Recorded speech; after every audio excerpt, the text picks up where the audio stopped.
چیزی که استاندارده همینه. اینم میارم کنار اینا میذارم و میریم برای سرخ کردن. خب من کفگیرم بزرگه، با یک سلام عرض میکنم خدمت شما رفقای عزیز. امیدوارم که اوقات به کامتون بوده باشه. امروز میخوام، خیلی ازم درخواست کرده بودن تو اینستا که کتلت بازار رو بهمون یاد بده. امروز میخوام، البته کوکوه، یه کوکو بازاری میخوام بهتون یاد بدم که تو بازار تهران قدیما درست میکردن، بعدم دیگه فلافل اومد و این کوکوه رفت کنار و بیشتر مردم طالب اون فلافل شدن. اما این کوکوه نامبروانه. بریم سراغ مواد اولیه.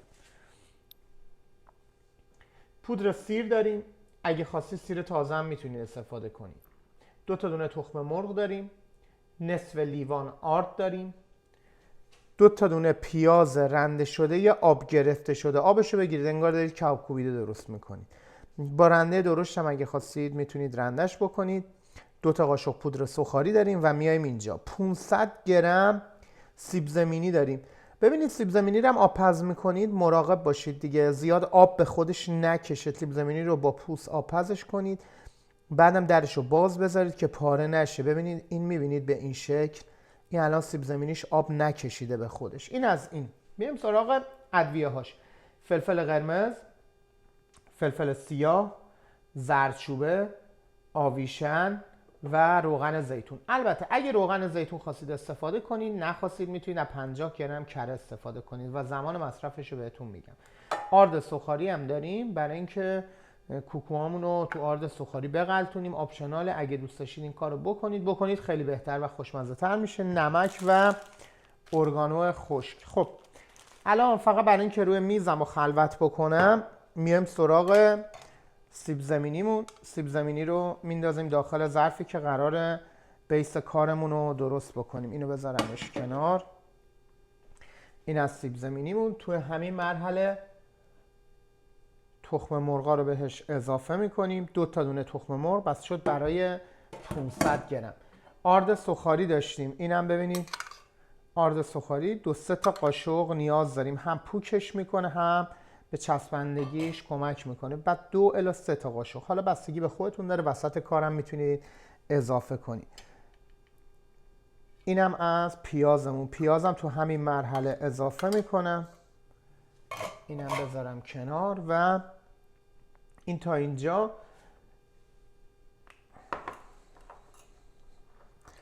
من یه قاشق خشک بیارم. خب دیگه قاشق چای خوری. پودر سیر، این خیلی پودر سیر من قویه. از فروشگاه ترکیه‌ای تهیه کنید، پودر سیراشون نامبروانه، پودر سیر واقعیه. خب این از این. پودر سیر 1 قاشق، فلفل قرمز نصف قاشق، این باید کمی تند و تیز باشه. فلفل سیاه اما زیاد نمیزنیم. فلفل سیاه فقط عطرشو میخوایم، اگه زیاد بزنیم خراب میکنه رنگ کارمونو. اینم 2 مرحله ایه. این فقط برای موادشه، برای آردم بهتون میگم اون آرد باهاش چی کار میکنیم. نصف قاشق چای خوری، البته 1 قاشق پر زردچوبه به این موادمون میزنیم. خانمم میخنده. آشپزا همینجوری هن، اندازه ندارن، با چشم میریزن دیگه، هر چی شد. خب آویشن، این هم به اندازه 1 قاشق چایخوری آویشن و تو این مرحله کارمون تمومه. نمک هم یه مقداری بهش اضافه میکنم، آخر کار تو بیس بهش میزنم. این تا این مرحله داشتیم اینجا رو. حالا اینا رو حسابی با هم دیگه مخلوط میکنیم شکلی که موادمون صاف بشه. خب البته حالا من دیگه زیاد برای این وقت نمیذارم، بریم پای گاز بهتون بگم قراره که با اون آرد من چی کار بکنم. اومدیم تو این مرحله که خیلی مهمه. اگه دوست داشتید تو این مرحله کره اضافه کنید، ما تو رژیمیم کره اضافه نمی کنیم. من روغن زیتون اضافه کردم. مثلا چقدر تاثیر میکنه. خب اگه دوست داشتید کره بزنید، دیدم نشید روغن زیتون بزنید. خب حالا میایم تو این مرحله. حالا فرض میکنیم حالا این کره است یا هر چیزی که شما اسمشو میذارید. نیاز داریم که زردچوبه رو یه کوچولو تفتش بدیم، حرارت هم نمیذاریم بالا بره. یه کوچولو زردچوبه بهش اضافه میکنم. شعله هم کم نمیخوایم چیزی بپزه آنچنانی. یه کوچولو فلفل سیاه و اینم ارگانو خشک که من دارم، یه ذره هم ارگانو خشک بهش میزنم. الان تقریبا مایتابه‌مون داغ شده و اون چیزیه که من میخوام. حالا یه مقداری هم بهش آب داغ اضافه میکنیم. این تا این مرحله داشتی؟ یه ذره دیگه آب اضافه میکنیم اما حالت روغنی بودنش در بیاد. حالا کار مهمی که قراره انجام بدیم، ما باید این آرد رو داخل این آب حلش بکنیم. خب آبم کنار دستم نگه میدارم و شروع میکنم اینو هم زدن به این شکل.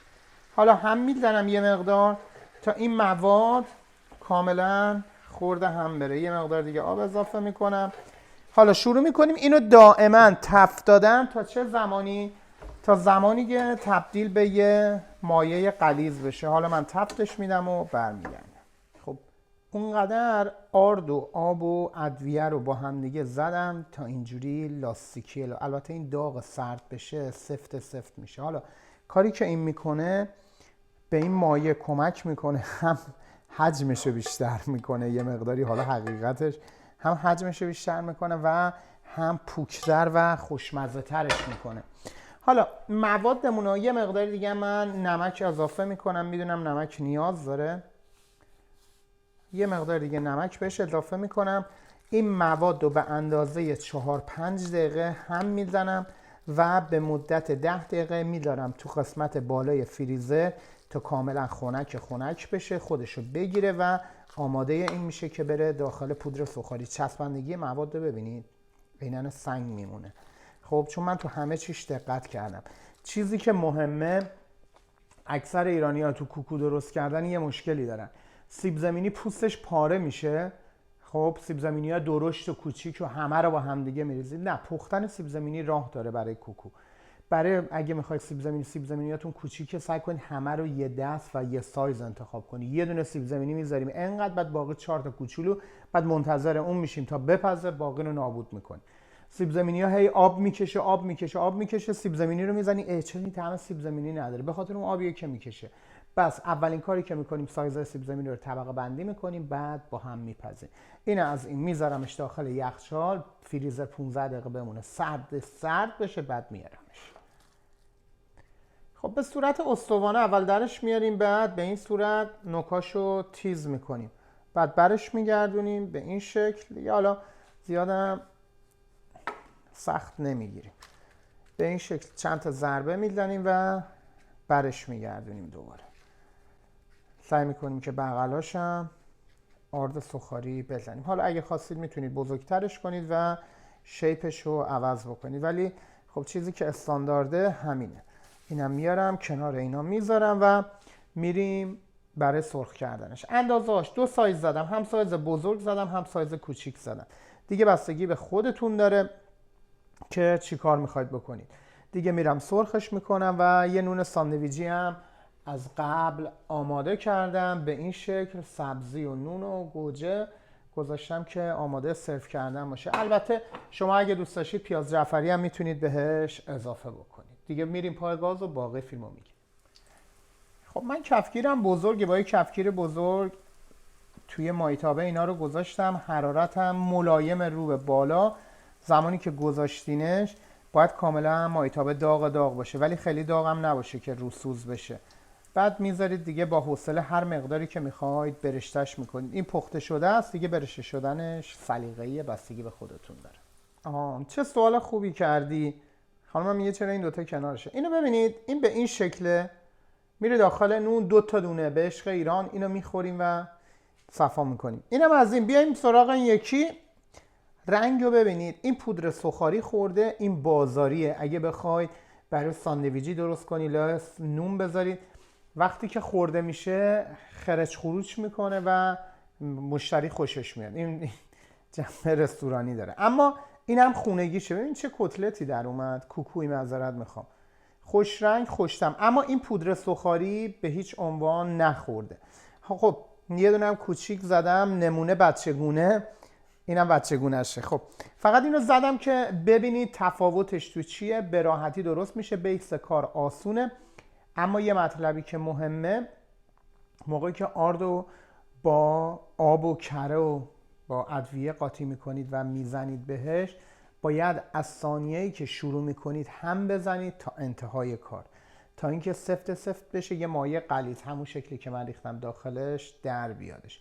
اما خب با کوکو سیب زمینی خودمون زیاد تفاوتی نداره، اما این بازاری تره و خوشمزه تر. آقا دوستتون دارم، یادتون نره کمک کنید این چنله بشه 200,000 تا، ما خیالمون راحت بشه دیگه. الان فکر میکنم 160 خورده، نزدیک 170,000 تا، 30,000 نفر تو یوتیوب هیچی نیستش. ما رو به دوستاتون پیشنهاد کنید، دوستاتون رو دعوت بکنید بیان تو چنل ما. برنامه خیلی جالبی براتون دارم، منتظرم که هوا خوب بشه و این ریستریکشن ها ما ورداشته شه، بتونیم از خونه بیایم بیرون. ما هم تو قرنطینه ایم، تقریبا باید یه 2 ماه تو قرنطینه بمونیم. آقا دمتون گرم، خدایا رو نگهدارتون.